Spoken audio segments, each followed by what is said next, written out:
ছেলে আমার বড় হবে, মাকে বলতো সে কথা, হবে মানুষের মতো মানুষ এক, লেখা ইতিহাসের পাতা। নিজ হাতে খেতে পারতাম না, বাবা বলতো ও খোকা, যখন আমি থাকবো না, কি করবি রে বোকা। এ তো রক্তের সাথে রক্তের টান, স্বার্থের অনেক ঊর্ধ্বে। হঠাৎ অজানা ঝড়ে তোমায় হারালাম, মাথায় আকাশ ভেঙে পড়লো।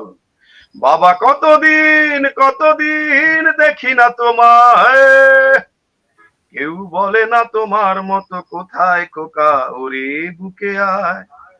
বাবা কত রাত দেখি না তোমায়, কেউ বলে না মানি কোথায় আমার, ওরে বুকে আয়। চশমাটা তেমনই আছে, আছে লাঠিও পাঞ্জাবি তোমার, ইজি চেয়ারটাও আজ নেই সেখানে, অলস দেহ শুধু তোমার।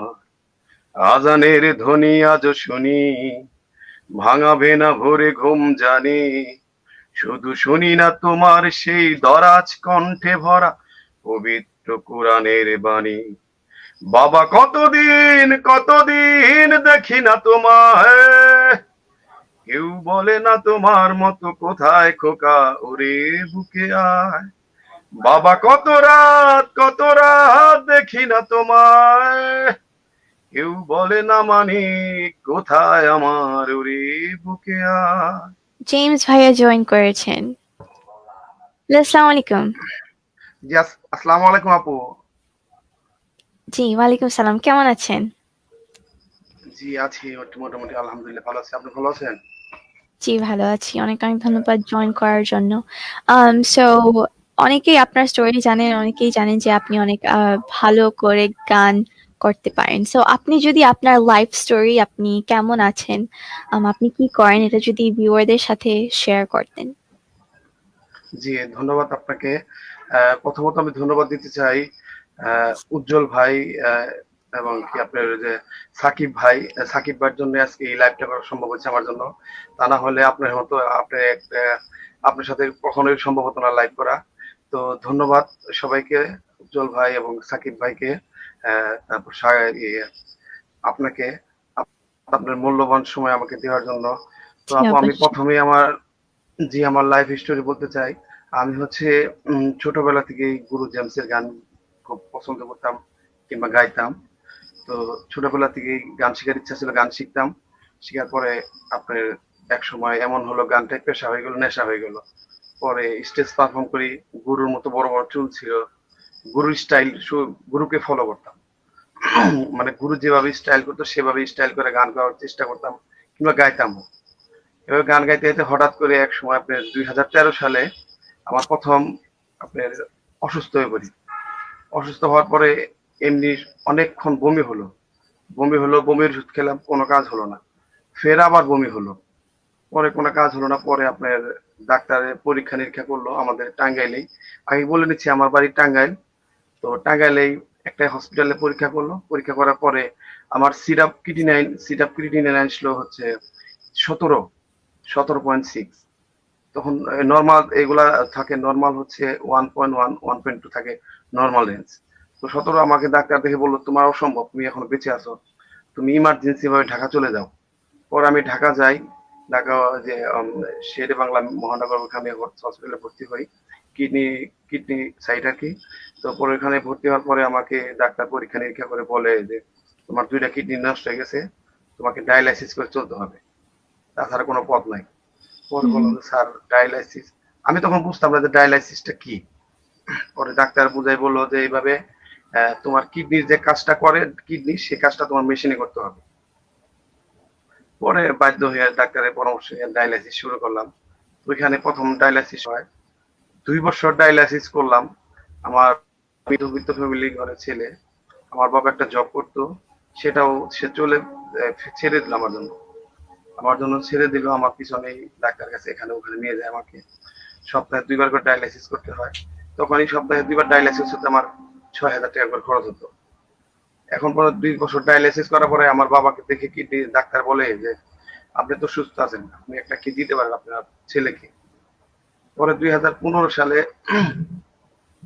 মিরপুর কিডনি ফাউন্ডেশনে, মিরপুর ২ কিডনি ফাউন্ডেশন, ওখানে আপনার আমার বাবার সাথে সব টেস্ট করে, আপনার সব গ্রুপ টেস্ট করে তারপরে এক ডাক্তার একটা ডেট দিল। সম্ভবত ডেটটা ছিল ২০১৫ নভেম্বর মাসের ১১ তারিখ। সেই হুম, ডেটে আমার বাবা আমাকে একটা কিডনি দেয়। ওখানে কিডনি ট্রান্সফার করা হয় আমার। ট্রান্সপ্লান্ট করার পরে নিয়ম হচ্ছে যে ট্রান্সফার করার পরেই ইউরিন হবে। আমাদের ডায়ালাইসিস যারা করি তাদের ডায়ালাইসিস করলে কিন্তু ইউরিন টোটালি বন্ধ হয়ে যায়। হুম, তো নিয়ম হচ্ছে যে কিডনি, নতুন একটা কিডনি লাগানোর পরে সাথে সাথে ইউরিন হবে, কিন্তু আমার ওই ইউরিনটা হলো না। পরে ডাক্তার অবাক, কি ব্যাপার, এত সুন্দর অপারেশন হলো, ইউরিন হচ্ছে না, কারণ কি? বাবা কিডনি দিল। পরে টেস্ট করলো, অনেক টেস্ট করার পরে কোনো কাজ হলো না। পরে ১ সপ্তাহ পরে আবার শরীর ফুইলা গেল। পরে ডাক্তার আবার ইমার্জেন্সি ভাবে আমাকে ডায়ালাইসিস শুরু করলো। ডায়ালাইসিস করে শরীরে পানি বের করলো, বের করার পরে বলে যে ভাইপসি নামে একটা টেস্ট আছে, সেটা করলো। করার পরে বলতেছে, মামুন তোমার বাবার কিডনি যে দিছিল ওটা রিজেক্ট হয়ে গেছে। পরে আমি হতাশ, কি বলেন, এত কষ্ট করে আমার বাবা আমাকে কিডনি দিল, আবার ফেল হয়ে গেল, এখন তাহলে আমি বাঁচবো কি করে? তারপরে আপনার আবার সেই সপ্তাহে ২ বার করে ডায়ালাইসিস শুরু হলো। আবার সেইভাবে ২ বার করে সপ্তাহে ডায়ালাইসিস করতেছি। পরে একটা ফ্যামিলিতে একটা ডায়ালাইসিস রোগী থাকলে সেই ফ্যামিলি ধ্বংস করার জন্য আর কিছু লাগে না। কারণ একটা ফ্যামিলিতে ডায়ালাইসিস রোগী থাকলে নিজেও শেষ হয়ে যায়, ফ্যামিলিরা ধ্বংস করে। পরে এক সময় ভাবছিলাম যে অসুস্থ মানুষ, গান গাওয়া ছেড়ে দিব। পরে এইভাবে হুম। ডায়ালাইসিস করার পরে আমার আমার বাবা আমাকে কিডনি দেওয়ার পরে যখন সাকসেস হতে পারলাম না, তখন তো আবার ডায়ালাইসিস করতে হচ্ছে, আবার সেই সপ্তাহে ৬,০০০ টাকা লাগতে আছে। পরে বাধ্য হয়ে আর কি করবো, পরে আপনার করলাম, আবার সেই গান শুরু করলাম। স্টেজে গান গাওয়ার আগে উপস্থাপক বলে দেয় যে এই ছেলেটার ২টা কিডনি সমস্যা, আপনারা যে যা পারেন হেল্প করবেন। আমার গান শুনে অনেকেই ১,০০০, ২,০০০, ৫,০০০, ১০,০০০, ২০,০০০, ৫০,০০০, ১,০০,০০০ পর্যন্ত সাহায্য করছে আমাকে। করার পরে তখন বাবার শেষ সম্বল শুধু বাড়িতে আছে। তখন বাধ্য হয়ে আমি আবার স্টেজে গান গেয়ে আর কি ডায়ালাইসিস করে বেঁচে আছি। এখন আল্লাহ বাঁচিয়ে রাখছে আপনাদের দোয়াতে। এখন আমার সপ্তাহে ২ বার করে ডায়ালাইসিস করতে হয়। মাসে ১ ব্যাগ করে রক্ত দিতে হয়। এভাবে আর কি বেঁচে আছি। অনেক, অনেক ধন্যবাদ শেয়ার করার জন্য। অনেকেই অনেক আম ইমোশনাল কমেন্টস করছেন আপনার স্টোরি শুনে। সো আপনি আমার লাইভ স্ট্রিমে জেমসের একটি বাবার আম গান আছে। আপনি কি সেই গানটি প্লিজ ভিউয়ারদের সাথে শেয়ার করবেন? আচ্ছা, জি, জি, শোনাচ্ছি। ছেলে আমার বড় হবে, মাকে বলতো সে কথা, হবে মানুষের মতো মানুষ এক, লেখা ইতিহাসের পাতা, নিজ হাতে খেতে পারতাম না।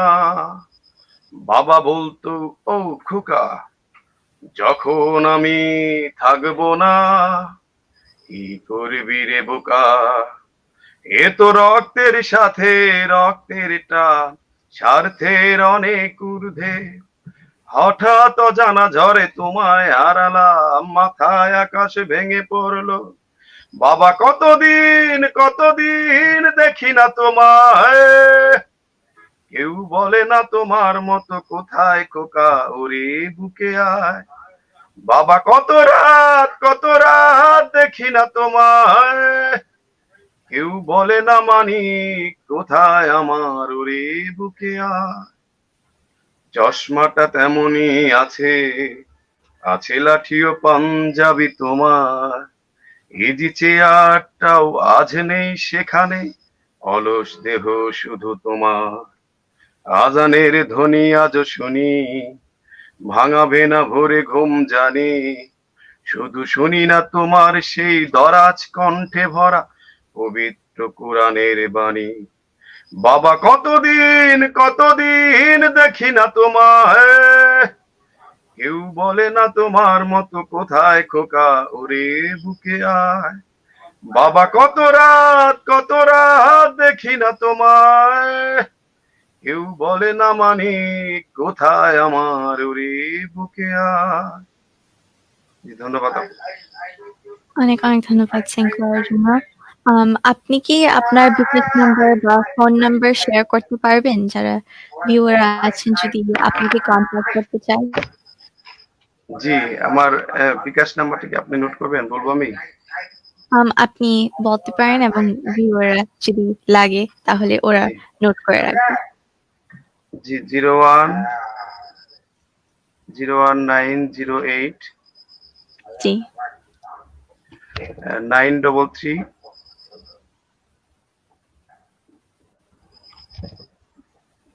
272। এটা হচ্ছে বিকাশ পার্সোনাল নাম্বার। আর জি। লিখছেন আপু? আম জি, আপনি যদি আরেকবার রিপিট করতেন যারা ভিউয়াররা আছেন ওদের জন্য। 01908 933 272। আর আপু একটা বিকাশ অ্যাকাউন্ট নাম্বার আছে, সেটা কি বলবো? জি, ন্যাশনাল ব্যাংক,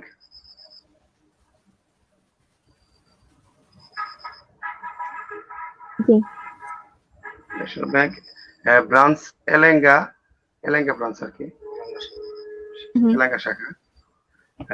শিরোনাম হচ্ছে, হিসাবের শিরোনাম হচ্ছে আবুল হাশেম, আমার বাবা জি, আবুল হাশেম। আর হিসাব নাম হচ্ছে 1181 জি। 00 হুম, 233 জি। 8599। অনেক, অনেক ধন্যবাদ। শেয়ার করার জন্য। আপনার পার্সোনাল যদি ফোন নাম্বার থাকে তাহলে সেটাও আপনি শেয়ার করতে পারেন। জি আপু, এই বিকাশ নাম্বারটা আমার personal phone number. Okay, thank you very, very much.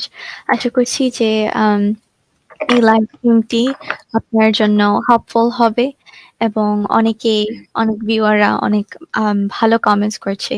So অনেক, অনেক ধন্যবাদ এই লাইভ স্ট্রিমটি জয়েন করার জন্য। আপনি যদি এখন ভালো ফিল করেন, আপনার ফেভারিট আরেকটি গান আপনি করতে পারেন ভিউয়ারদের জন্য। আহ, জি ধন্যবাদ। আমি আরেকটি গান করব, সেটা হচ্ছে আমার গুরুর গানই। তো গুরু, আমি যে কোনো স্টেজে গান গাওয়ার আগে গুরুর এই গানটা করে থাকি, বিশেষ করে আমার সোনার বাংলা, সেই গানটা আমি করছি, আশা করি ভালো লাগবে। Thank you. তুমি মিশ্রিত লগন মাধুরী জলে ভেজা কবিতায় আছো সারোয়ারদি শেরে বাংলা ভাসানির শেষ ইচ্ছায়। তুমি বঙ্গবন্ধু রক্তে আগুন জ্বালা জ্বালাময়ী সে ভাষণ। তুমি ধানের শীষে মিশে থাকা শহীদ জিয়ার শপথ। তুমি ছেলে হার মা জাহানারা ইমামের একাত্তরের দিনগুলি। তুমি জসিমউদ্দিনের নকশি কাঁথার মাঠ মুঠো মুঠো সোনার ধুলি। তুমি 30 কিংবা তার অধিক লাখো শহীদের প্রাণ। তুমি শহীদ মিনারের ওভাত ফেরির ভাইহারা 21-এর গান। আমার সোনার বাংলা, আমি তোমায় ভালোবাসি। জন্ম দিয়েছ তুমি মাগো, তাই তোমায় ভালোবাসি। আমার প্রাণের বাংলা, আমি তোমায় ভালোবাসি। প্রাণের প্রিয় মাগো, তোকে বড় বেশি ভালোবাসি। তুমি কবি নজরুলের বিদ্রোহী কবিতা উন্নত মমশির। তুমি রক্তের কালিতে লেখা নাম সাত শ্রেষ্ঠ বীর। তুমি সুরের পাখি আব্বাসের দরদ ভরা সেই গান। তুমি আব্দুল আলিমের সর্বনাশা পদ্মা নদীর টান। তুমি সুফিয়া কামালের কাব্য ভাষায় নারীর অধিকার। তুমি স্বাধীন বাংলা বেতার কেন্দ্রের চান্দছুলির ধার। তুমি জয়নুল আবেদিন এস এম সুলতানের রং তুলির আচর। শহীদুল্লাহ কাইসার মনির চৌধুরীর নতুন দেখা সে ভোর। আমার সোনার বাংলা, আমি তোমায় ভালোবাসি, জন্ম দিয়েছ তুমি মাগো, তাই তোমায় ভালোবাসি। আমার প্রাণের বাংলা, আমি তোমায় ভালোবাসি। প্রাণের প্রিয় মাগো তোকে বড় বেশি ভালোবাসি। ধন্যবাদ। অনেক, অনেক ধন্যবাদ সিং করার জন্য। আপনি যদি আপনার ফোন নাম্বারটি one more time ভিউয়ারদের জন্য শেয়ার করতেন। জি, 01908933272, 01908933272। এটা হচ্ছে আমার পার্সোনাল বিকাশ নাম্বার এবং কি আমার পার্সোনাল ফোন নাম্বার। অনেক, অনেক ধন্যবাদ শেয়ার করার জন্য। যারা ভিউয়াররা আছেন আশা করছি যে আপনারা জেমস ভাইয়ের সাথে দাঁড়াবেন, উনার পাশে দাঁড়াবেন। আপনারা জানেন না আপনাদের হেলথ এর কি হবে কালকে বা আপনার রিলেটিভস এর হেলথ কি হবে কালকে। সো আশা করছি যে যারা ভিউয়াররা আছেন almost 500 people at the moment দেখছেন। সো আশা করছি যে আপনারা ওনার সাথে দাঁড়াবেন। আপনারা হেল্প করতে পারেন একটি লাইফ সেভ করতে। অনেকেই কমেন্ট করছেন যে ওনার ভয়েসটি ভেরি ম্যাজিক্যাল। সো আপনি ধন্যবাদ। ওনার ম্যাজিক্যাল ভয়েসটি লাইভ রাখতে পারেন। আপনারা মেবি 1 কফি লেস ড্রিঙ্ক করতে পারেন। ছোট, ছোট থিংস লাইক দ্যাট। আপনারা একটি লাইফ হেল্প করেন সেভ করতে। সো অনেক, অনেক ধন্যবাদ এই লাইভ স্ট্রিমটি জয়েন করার জন্য এবং আপনার লাইফ স্টোরিটি শেয়ার করার জন্য along with আপনার সুন্দর ভয়েস আমাদের সাথে শেয়ার করার জন্য as well. আশা করছি যে জি, আপনি ভালো থাকবেন এবং আপনার শরীরে টেক কেয়ার করবেন। জি আপনাকে ধন্যবাদ এবং কি ধন্যবাদ আমাদের সাকিব ভাইকে। উনি এত সুন্দর একটি প্রোগ্রাম আমাকে সুযোগ করে দেওয়ার জন্য আপনাকে ধন্যবাদ। এবং আমার বাবার জন্য দোয়া করবেন সবাই। আমার বাবা ইদানিং খুব অসুস্থ। উনি একটা কিডনি দেওয়ার পরে উনি অনেক দুর্বল হয়ে পড়ছে। আপনারা ওনার জন্য দোয়া করবেন। তো আবারও অবশ্যই। ধন্যবাদ দিচ্ছি আপনাকে। ধন্যবাদ। থ্যাংক আসসালামু ইউ। আলাইকুম। ভালো থাকবেন। আসসালামু আলাইকুম।